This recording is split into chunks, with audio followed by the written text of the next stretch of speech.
நம்ம எல்லாருமே ஏதாவது ஒரு விஷயத்துக்காக வாழ்க்கையில் காத்துட்ருக்கோம்.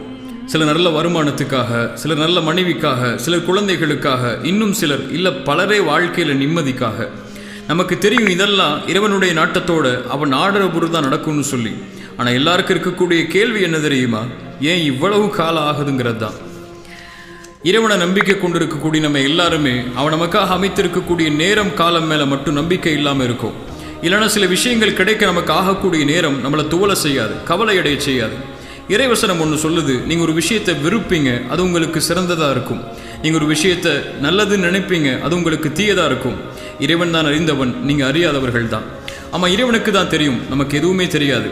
அவனுக்கு தான் தெரியும் நம்ம வாழ்க்கையில் யாரை துணையாக்கணும்னு சொல்லி. அவனுக்கு தான் தெரியும் நம்ம வாழ்க்கையில் ஏற்பட்ட கஷ்டம், கவலை, நோய் எப்போ நம்மளை விட்டு போகணும்னு சொல்லி. நம்ம புரிஞ்சிக்க வேண்டியது எல்லாமே எல்லாம் சரியான நேரத்தில் இறைவன் நாடுறபடி நடக்குங்கிற விஷயத்தை மட்டும்தான். சோகமாக காத்திருப்பதற்கு பதிலாக தூதர் சொன்ன இந்த வார்த்தையை ஒரு முறை உணர்ந்து சொல்லி பாருங்க. இறைவா, என் உச்சி முடி உன் கரத்தில் இருக்கு. இறைவனுக்கு தான் தெரியும் நம்மளை எப்போ சிரிக்க வைக்கணும்னு சொல்லி, நம்மளை எப்போ அழ வைக்கணும்னு சொல்லி, நமக்கு எதை கொடுக்கணும் எதை கொடுக்கக்கூடாதுன்னு சொல்லி அவனுக்கு மட்டும்தான் தெரியும். காலம் வர்ற வரைக்கும் காத்திருக்கணும். தூதருடைய வாழ்க்கையில் நடந்த ஒரு விஷயத்தை சொன்னால் நமக்கு தெளிவாக புரியும். மக்காவை நோக்கி 6 வருஷத்துக்கு பிறகு தூதரும் அவர்களுடைய தோழர்களும் உம்ரா என்ற இறை வணக்கத்தை நிறைவேற்றுறதுக்காக புறப்பட்டு போகிறாங்க. மக்காவாசிகள் தூதரையும் தோழரையும் உள்ள நுழைய விடாமல் தடுக்கிறாங்க. தூதர் ஒரு சமாதான ஒப்பந்தத்தை மக்காவாசிகளோட கையெழுத்திட்டு உள்ள நுழையாமலேயே மதீனாவை நோக்கி திரும்பி போக தயாராகக்கூடிய நேரத்தில் தூதருடைய நெருக்கமான தோழர் உமர் தூதர்கிட்ட வந்து கோபத்தோடு பேசுகிறாங்க. நம்ம சத்தியத்தில் இல்லையா? அடுத்த ஆண்டு மக்காவுக்குள்ள நுழைவோன்னு சொல்லி தான் நம்ம எல்லாரையும் அழைச்சிட்டு வந்தீங்க. இந்த இறைமறுப்பாளர்களுக்காக தடுக்கக்கூடிய இந்த எதிரிகளோட சமாதான ஒப்பந்தம் செய்து போர் செய்யாமல் ஏன் கோழைகளாக திரும்பி போகணும்னு சொல்லி கோபத்தோடு கேட்குறாங்க. தூதர் உணர்ந்ததெல்லாம் இந்த ஆண்டு மக்காவுக்குள்ள நுழைகிறது சரியில்லைன்னு இறைவன் நாடி இருக்கிறான். அவன் வாக்களிச்சிருக்கான் மக்காவுடைய வெற்றிக்கு. காலம் வர்ற வரைக்கும் பொறுமையோடு காத்திருக்குங்கிற விஷயத்தை மட்டும்தான். ஒரு சில ஆண்டுகள் தான் மக்காவுடைய வெற்றியை தூதருக்கு இறைவன் கொடுக்குறான். உமர் தான் அவசரப்பட்ட அந்த காரியத்தை நினைச்சு தான் வாழ்நாள் முழுக்க கவலைப்படுறாரு. இந்த இறைவசனம் ஒன்றை புரிஞ்சுக்கிட்டா போதும், சிரமத்தோட இன்பம் என்பதும் சேர்ந்து வரும். கஷ்டம் யாருக்குங்க இல்லை இந்த உலகத்தில்? இறைவாக்கு ஒன்று தான், கஷ்டத்துக்கு பிறகு இன்பம் இருக்கு. ஒரு இரவுல கஷ்டம் இருந்துச்சுன்னா மறுநாள் காலையில் சந்தோஷம் இருக்கும். நம்ம கழிக்க வேண்டியது அந்த இரவை தான். கஷ்டம் வந்ததும் துவண்டு உட்காராம இன்பத்தை நோக்கி நடைபயணத்தை மேற்கொள்ளணும். வெளிச்சம் சரியான நேரத்தில் நம்மளுடைய பாதையில் இறுதியில் இருக்கும். அதை பார்க்குற வரைக்கும் போய்கிட்டே இருக்கணும். ஒரு மரம் மரமாகணும், அதில் பழம் கிடைக்கணும்னா அதுக்கு ஒரு காலம் இருக்குது. மரம் வளர்கிறதுக்கும் ஒரு காலம் இருக்குது. அதில் பழம் கிடைக்கிறதுக்கும் 365 நாளும் கிடைச்சிடாது, அதுக்கும் ஒரு காலம் இருக்குது. ஒரு விதை போட்டவன் ஒரு மரம் வளர்றதுக்கு, பழம் கிடைக்கிறதுக்கு எவ்வளவு காலம் காத்திருக்கணும். அதுபோல தான் இந்த வாழ்க்கையும். சிலருக்கு 23 வயசில் வாழ்க்கை அமையலாம், சிலருக்கு 30 வயசில் தான் அமையும். சிலருக்கு வியாபாரம் தொடங்குற உடனே லாபம் கிடைக்கும், சிலருக்கு 10 வருஷம் கழித்து தான் கிடைக்கும். சிலருக்கு குழந்தைகள் திருமணமாகி சில மாதங்களிலேயே கிடைக்கும், சிலருக்கு 10 வருஷம் கழித்து அல்லது 15 வருஷத்துக்கு பிறகு தான் கிடைக்கும். இதெல்லாம் நம்ம போட்ட கணக்கு இல்லைங்க, இறைவன் அமைச்ச விதி. தான் தூது செய்தி ஏற்றுக்கொள்ள சிலர் ஏற்றுக்கொள்ளவே நபி நூஹுக்கு 950 ஆண்டு காலம் தேவைப்பட்டுச்சு.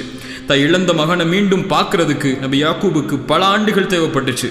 சந்தையில் விற்கப்பட்ட ஒரு நபி அதே நாட்டில் மந்திரியாகி மீண்டும் தந்தையை சந்திக்கிறதுக்கு பல ஆண்டுகள் நபி யூசுஃபுக்கு தேவைப்பட்டுச்சு. அதுபோல தான் தூதருக்கும் மக்காவை வெற்றி கொள்ள 21 ஆண்டு கால உழைப்பு தேவைப்பட்டுச்சு. இதுதான் எல்லாருக்கும் உள்ள நியதி. வாழ்க்கையில் ஒன்று கிடைக்கலன்னா நடக்கலன்னா துவண்டு உட்காராம கிடைக்காதது நமக்கு சிறந்ததில்லை, அமையாத நேரம் நமக்கு சரியான நேரம் இல்லைங்கிற விஷயத்தை மட்டும் மனசில் வச்சுக்கணும். ஒரு பெண்ணை திருமணம் செய்ய ஆசைப்பட்டிருப்போம், அது நடக்காமல் போயிருக்கும். ஒருவேளை அந்த பெண்ணை திருமணம் செஞ்சிருந்தா இந்த நேரத்தில் இதை கேட்கறதுக்கு நீங்கள் இருப்பீங்களான்னு கூட எனக்கு தெரியல. புரிகிறவங்களுக்கு புரியும். குழந்தைகள் கிடைக்க சிலருக்கு தாமதமாகும். அந்த நேரத்தில் குழந்தைகளை கொடுக்கறது அவர்களுக்கு சிறந்ததில்லைங்கிறது இறைவன் நாடி இருக்கிறான்னு அர்த்தம். ஒவ்வொருத்தருக்கும் காலம் இருக்குது. காலம் வர்ற வரைக்கும் காத்திருந்து தான் ஆகணும். புதிய வளர்ச்சியை, எதிர்பார்க்காத அருட்கொடைய இறைவன் நமக்கு தர காத்திருக்கான். நம்மளுடைய வாழ்க்கையை அடுத்த தரத்துக்கு எப்போ உயர்த்திட்டு போகணும்னு அவனுக்கு தெரியும். இதை எதையுமே நம்மளால் உருவாக்க முடியாதுன்னு நமக்கு தெரியும். காத்திருக்கக்கூடிய நேரத்தில் எப்படி நடக்கிறோம், இறைவன்கிட்ட எப்படி நடந்து கொள்கிறோம், அவன்கிட்ட எப்படி நன்றியோடு இருக்குங்கிற விஷயத்தை கொண்டு தான் அடுத்த தரத்துக்கு நம்மளுடைய வாழ்க்கை நகரும். உண்மை என்னன்னா, நம்ம யாருமே இதை புரிஞ்சிக்காம காத்திருக்கக்கூடிய நேரத்தில் அவசரப்படுறோம், பொறுமை இழக்கிறோம், நொடிஞ்சு போகிறோம், கவலை அடைகிறோம். ஏன் உடனே நடக்கலைன்னு ஏக்கத்தோடைய அந்த நேரங்களை வீணாக்கிறோம். இப்போ ஏன் இறைவன் கொடுக்கலன்னு சொல்லி அவனை அவசரப்படுத்துகிறோம். தகுதியான நேரத்துக்கு முன்னாடி தகுதி இல்லாத விஷயங்கள் கிடைக்கிறது அருட்கொடை இல்லைங்க, அது சுமை, மேலும் ஆபத்து. ஒரு தந்தை செல்வந்தர், அவர் செல்வந்தவங்கிற காரணத்துக்காக 6 வயசு பையன் விலையுயர்ந்த காரை ஓட்ட கேட்குறாங்கிறதுக்காக கொடுக்க மாட்டார். ஏன்? 6 வயசுல அந்த காரை ஓட்டுறது ஆபத்துன்னு அவருக்கு தெரியும். ஒரு தந்தைக்கே இந்த அக்கறை இருக்குன்னா 99 மடங்கு தந்தையை விட அன்பு வச்சிருக்கக்கூடிய நம்மளை படைச்ச இறைவன் நமக்கு எந்த நேரத்தில் கொடுக்கணுங்கிறத தெரியாமையா இருப்பா? அவன் சொல்றதெல்லாம் காத்திருக்கக்கூடிய நேரத்தில் அனுமதிச்ச முறையில் இந்த வாழ்க்கையில் முயற்சி செய். வரக்கூடிய சோதனைகளை இறை உதவியோடு முறியடி. எதிர்காலம் நீ நினைக்கிறத விட சிறந்த முறையில் அமையுங்கிற விஷயத்தை மட்டும்தான். இந்த உலகத்தில் 2 மனுஷங்க இருக்கிறாங்க.